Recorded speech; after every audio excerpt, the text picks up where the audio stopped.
twayise olukungaana luno okusobola okutegeeza eggwanga waabwe tuyimiridde, biki bye tutuuseeko, biki ebigenda mu maaso, ate ne biki bye tusuubira nga tugenda nga tutambula nga tulindirira okulonda okwa omwaka guno 26.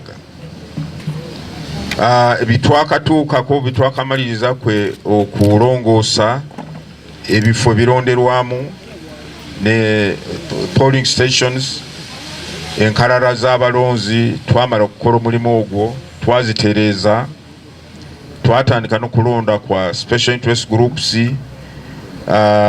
Kati kaweefube waliwo kati ne twamaliza na okusunsulamu abagenda kwesimbawo mu bifo byonna, kuviira ddala ku pulezidenti kutuukira ddala mu bifo bya gavumenti z'ebitundu. Ku bye tukoze ebivuddemu kwegamba nti bye bino, districts ze tulina kati mu Uganda ziri 146, amasaza 312, constituencies za palamenti 353, amagombolola oba towns oba municipal divisions 2,191, emiruka 1,717, ebyalo 7,214, polling stations 5,739.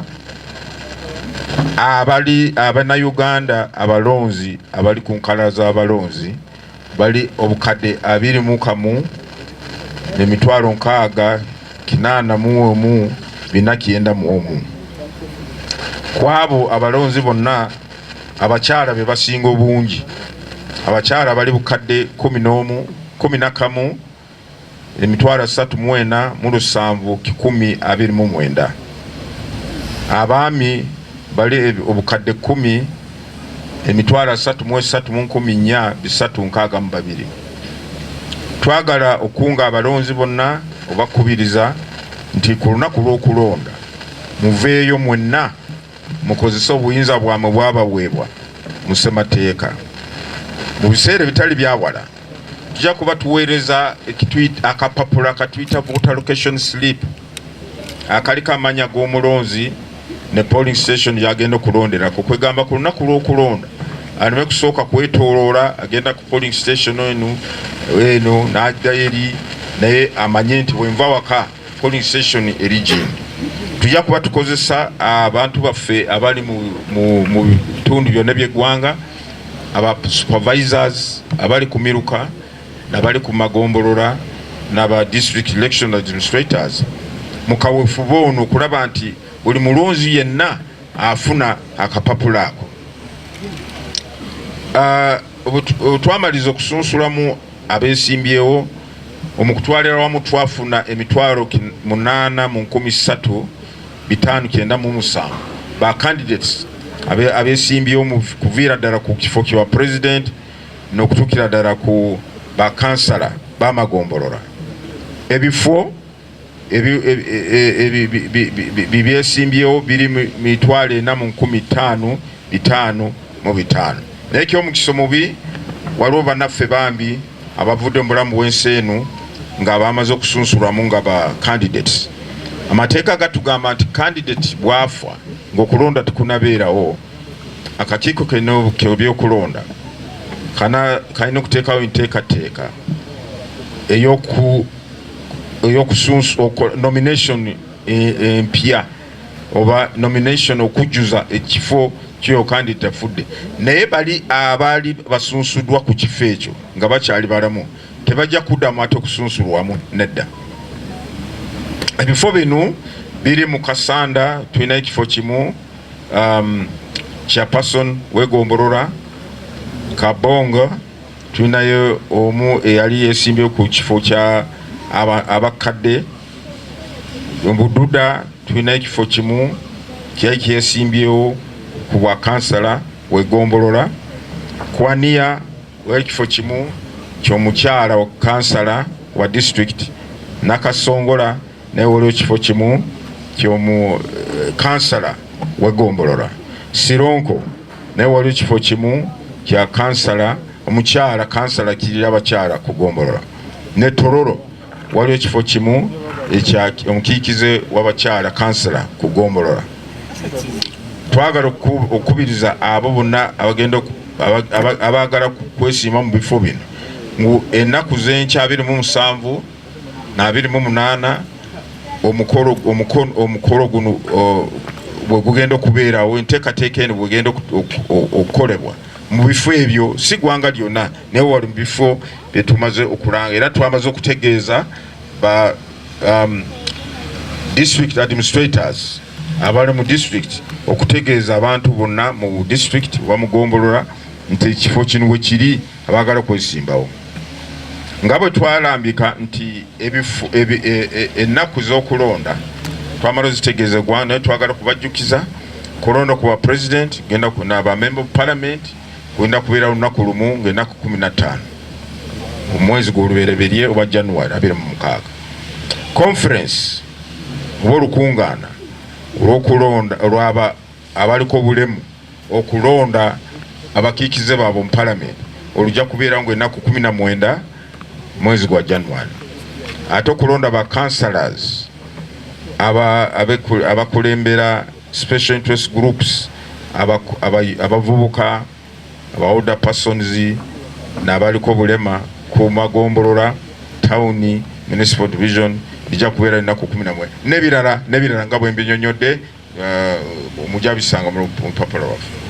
Twagala okukubiriza abo bonna ebitongole ebibiina by'obufuzi abeesimbyewo abo abasabye okubeera bakalabalaba oba obuzaabazi n'ebitongole by'okwerinda ebitongole bya nakyewa n'abalonzi bonna n'abawagizi bonna nti ennaku zino muzijjukire kubanga mulina okutandika okweteekateeka okulonda. Mu kaseera kano twakafunako okwemulugunya okwava mu kusunsulwamu kwa candidates kulinga 300 obwogatta wamu okwemulugunya okuvudde mu kusunsulwa kwa member of parliament na gavumenti z'ebitundu.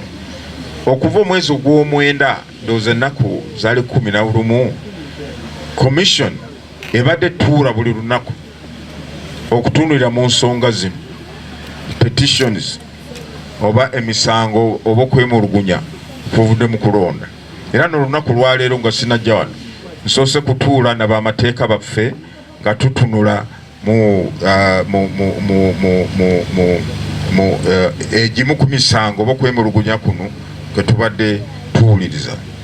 Enkola yaffe tusinziira mu mateeka nga constitution bwe tulagira tutuula nga kooti, era waliwo abadde abaleeta n'abajulizi ne babookya ebibuuzo balooya abantu babadde bajjawa ne bapuliida baabwe ng'amateeka bwe gakkiriza. Twegamba nituulira ensonga kwegamba kitunaaba tusazeewo tujja kusooka kwekennenyeza ddala nti ddala kintu kino kye bagamba kituufu oba si kituufu, kiri mu mateeka oba tekiri mu mateeka. Obululu okukuba obululu oba ballot paper printing gwe mulimu gwatandise dda, era omulimu ogwo twaguwa kampani ziri 6 ebbiri za wano mu Uganda, 4 z'ebweru wa Uganda, era zatandise dda okukola omulimu okukuba obululu bwonna mu bifo ebyo byonna nga bwe tugambye.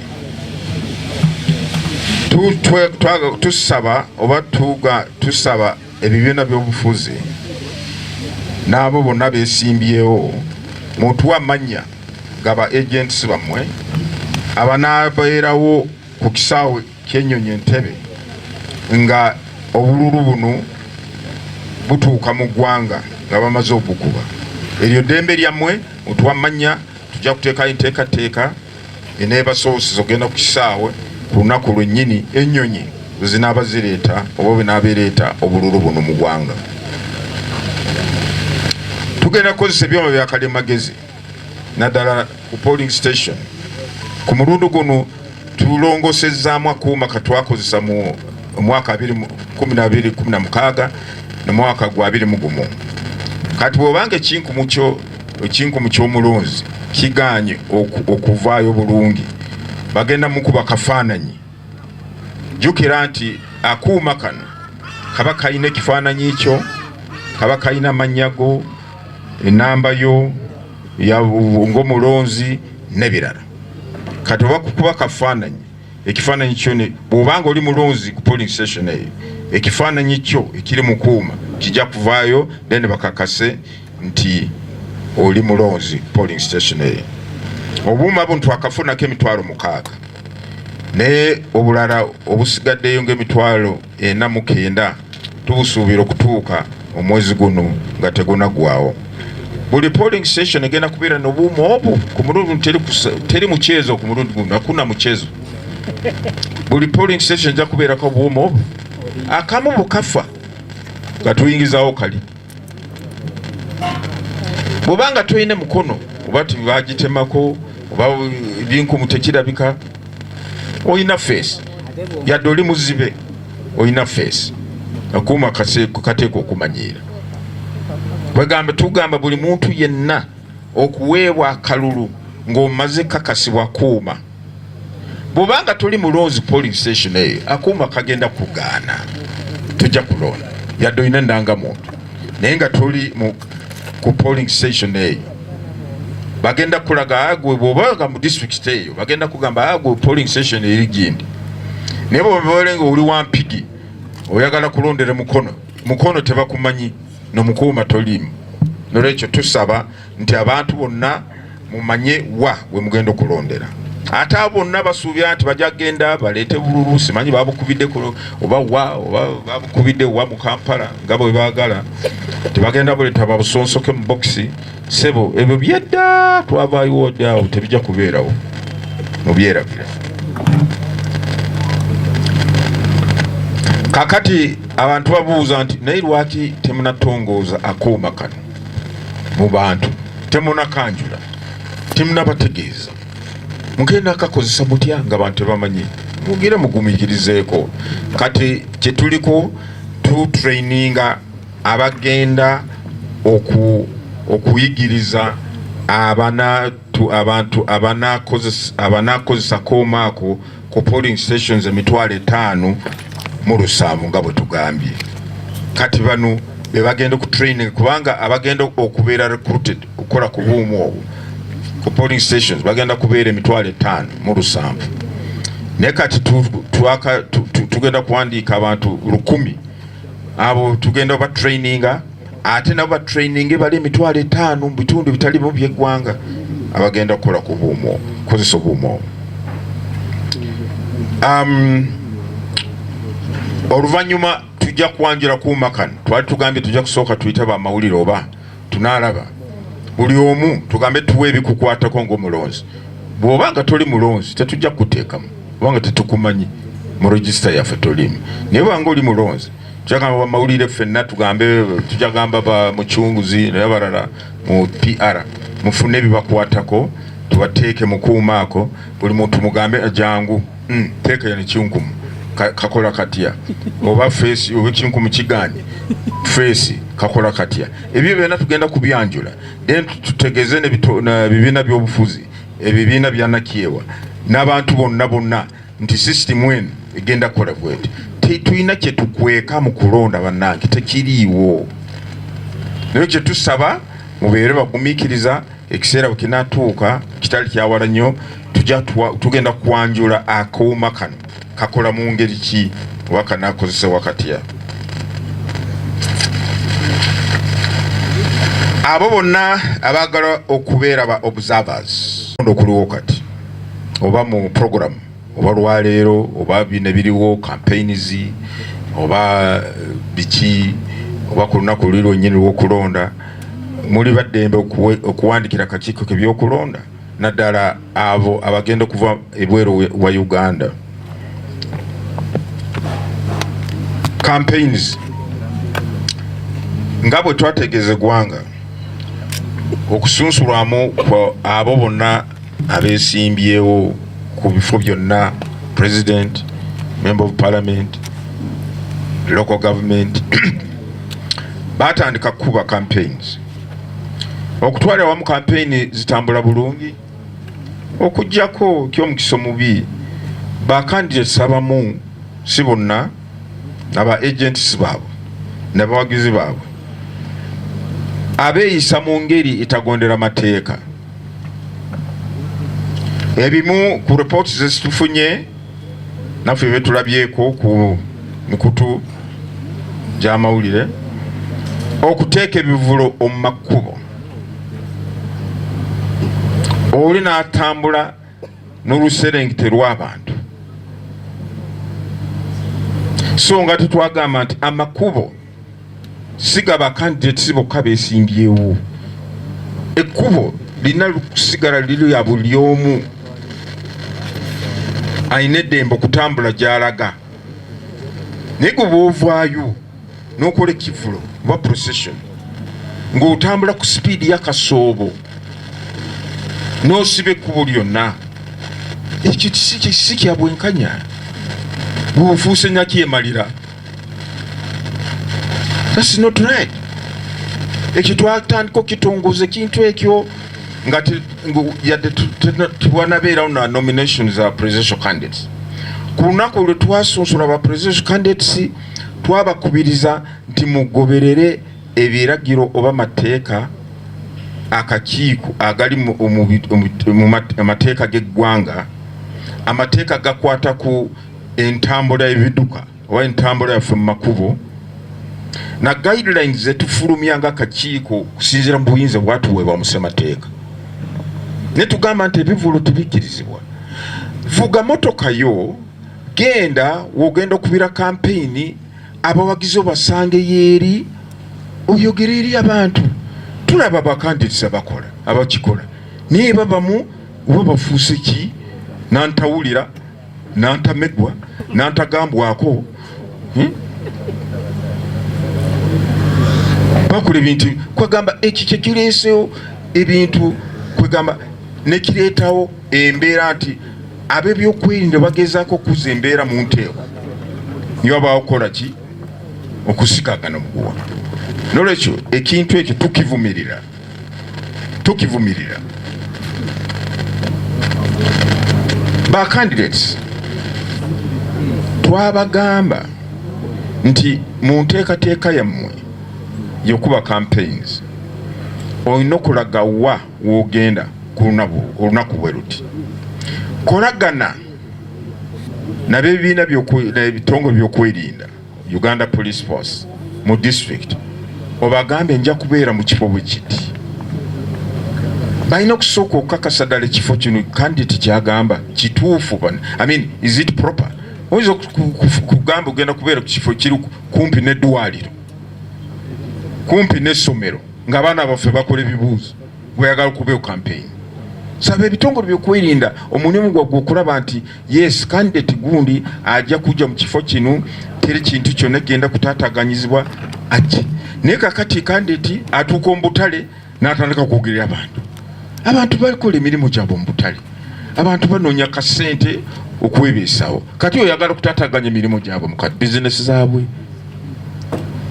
Buli kubo ogenda n'oyimirira buli kubo, kati abamu olwokuba nti bajja bayimirira asangawo n'abantu n'ayimirira, ekifo kyagenda okuba mu kampeyini agenda kujjukira nti obudde bwewakoze eki bwamuyiseko dda, kati ayagala ayingireyo budde bwekiro atandike okukola campaign. Poliisi bwevaayo omuzibira nti olaba banzibira.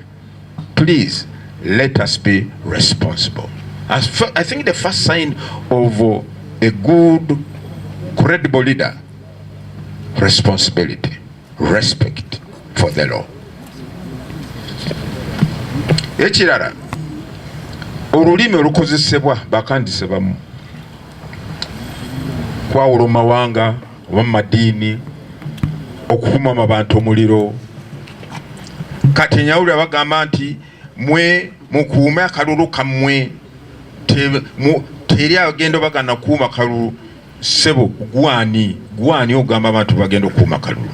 Amateeka gagamba nti abantu abamanyiddwa abakkirizibwa kubeera ku polling station agents ba candidates, buli candidate akkirizibwa okubeera na agents babiri. Tulina abo ba polling officials abali wansi akakiiko k'ebyokulonda. Tulina abo observers abanga bakkiriziddwa babaweereddwa olukusa okubeera mu kifo ekyo polling station we ziri. Ebibiina by'obufuzi nabo babibwa omukisa okubeera naba observers.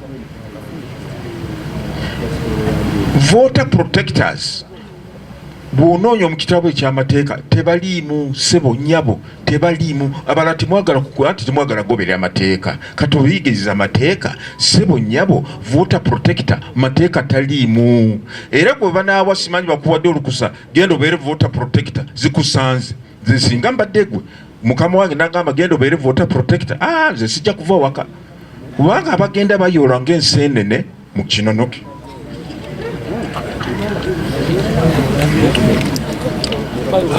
Abantu betwandiise ani agenda okukuuma kalulu kaffe. Nze nga candidate akalulu kange kanaakuumibwa bata katya? Aba agents boolina polling station kati kamba kyokulabirako basebanyabo. Tulina ba candidates aba presidential candidates bameka 8 si 8 already. Aba agents bameka 16 kandi twabanga yewadde okusindika ba agents. Jukira nti ku polling station yemu ku lunaku lwe lumu tulina akalulu okulonda direct elected member of parliament, tulina okulonda woman member of parliament. Mpala bangambe kisuse manya wa bangambe waliwo ba candidates bali 20 bameka, 20 omu oba 2 waliwo constituency lumu abesimbe ku kifo kimu 22. Kati ba agents bameka buwa machindie ba agents bali ba candidates bali 20 omu 2. Already those are 40 agents. Gatako ba presidential candidates 8 16. Already abo ba agents bali 5 mu 6. Kati oyagala ba voter protector bafaanana batya? Ba malaika oba baani? Bano bagenda kubeera ba voter protector bebamanyiddwa mu mateeka. Naye gwe onojja n'amakooti gondi zi voter protector ojja gasigaawo. Okay, ekirala olaba bintu abagenda nga bonoona oba basangula campaign posters zaba agents abalala, ekyo mu mateeka tekikkirizibwa. Musango bw'osanga campaign poster ya byabakama candidate nga n'ogiyuliza n'ogyonoona, singa bakukwata ogw'omusango kati bagenda kusibiraki? Bagenda kusibira bwereere kwonoona campaign. Kati campaign poster eyo bw'ogiyitako n'ogenda okosebwa otya?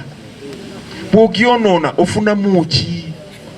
Ubanga mu nsawo temuli sente, bw'oyonoona campaign poster ya gundi bwe sente buzinaayingira sebo ojja kutambula nga tulina sente n'ebizibu byo. So muleke kwenyigira mu bintu ebitakugasa. There are things which add no value to you, wabula biba bikwonoonera n'omukisa gw'olina okukola ebintu by'oyagala kukola, n'olwekyo temwonoona campaign poster. Waliwo kimu kye twalaba ekyali simanyi ekiruhura, walaba Nansi bamu abeewaayo ne bakuba, simanyi baali bakuba bawagizi ba Kyagulanyi.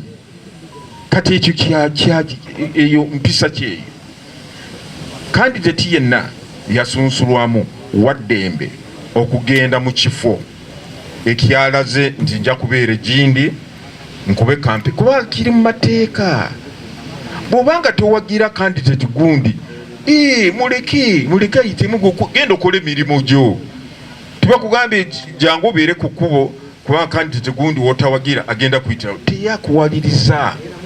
Naye what is not accepted, ekitakkirizibwa abantu okutwala amateeka mu ngalo, okumenya amateeka, in fact not even okutwala amateeka, okumenya amateeka n'otandika okugoba oba okuba abawagizi ba candidate watawagira, ekyo tekikkirizibwa eba tukivumirira. Muleke ba candidates bagende bakube campaign zaabwe. Ba candidates mugondera amateeka. Singa mugondera amateeka, kirowooza nti nabe nebisimanyi bye bagambe betulaba nti ab'ebitongole by'okwerinda bakoze kinu tebijja kubeerawo. mujjukire we twatangira kampeni bintu byatambula bulungi era buli omu n'agamba nti banange bintu nga bitambula bulungi.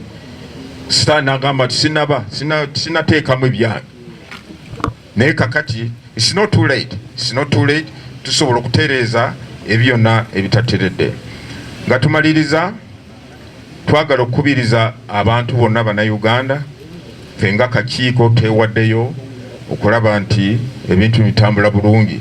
Kale mukaweefu okulaba nti tumalawo endooliito zonna oba obutakaanya obuzeewo oba embeera yonna ezzeewo tulaga ekifaananyi kibi nga bannayuganda. Wiiki ejja tugenda kubeerawo n'olukuŋŋaana lwaffe olwokusatu. Twateekawo enkola kati okubeera nga na enkuŋŋaana okubeera na meeting na agents ba presidential candidates, okubeera na n'okusinkana aba presidential candidate agents ba presidential candidates, ebitongole byokwerinda Uganda Police Force n'akakiiko k'ebyokulonda. Twakakola enkuŋŋaana 2 katugenda kubeera n'olukuŋŋaana oba meeting eyokusatu wiiki ejja, tulabe kiki ekitaataganyiza embeera okusooka eyaliwo ng'ebintu nga bitambula bulungi. Kiki ekizeewo? What has happened? What is it that is causing this fracas that we are seeing, which nobody wants to see really? Nolwekyo nga kakiiko njagala okutegeeza bannayuganda baleme kweraliikirira. Akakiiko ebintu kabikutte bulungi, naye wetuba twagala kalulu ak'emirembe k'amazima n'obwenkanya, buli muntu yenna wekikwatako ayina ekyakola oba kiki ayinawo oba process oba stage ng'ayenyigidde mu kalulu kano. Singa tugondera amateeka ne tubeera bawulize, bannange eggwanga lyaffe lijja kusigala liri emirembe, tujja kubeera n'akalulu ak'emirembe, teri kweraliikirira, teri biki, naye ffe tulina okusalawo akalulu kaffe kagenda kubeera ka ngeri ki. Mwebale nnyo, mwebalire ddala bassebo ne bannyabo, Mukama bakuume.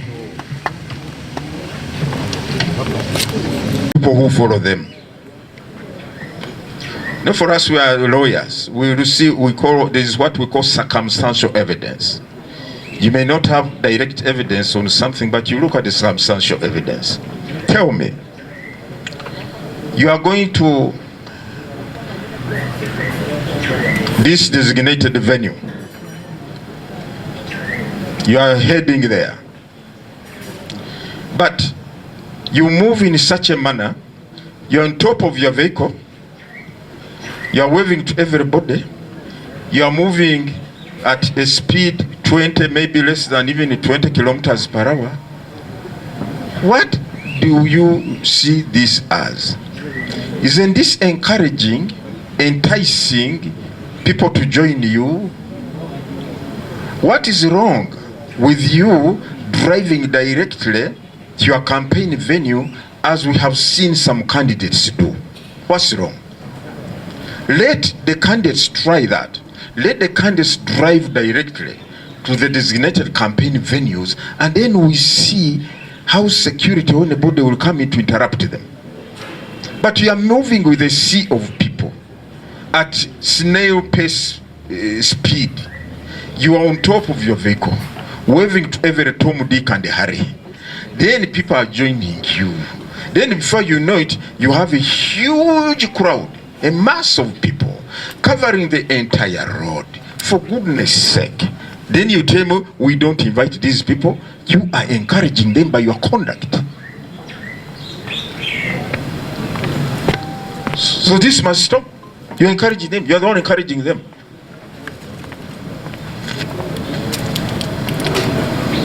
Uganda Catholic campaign regulations. And it's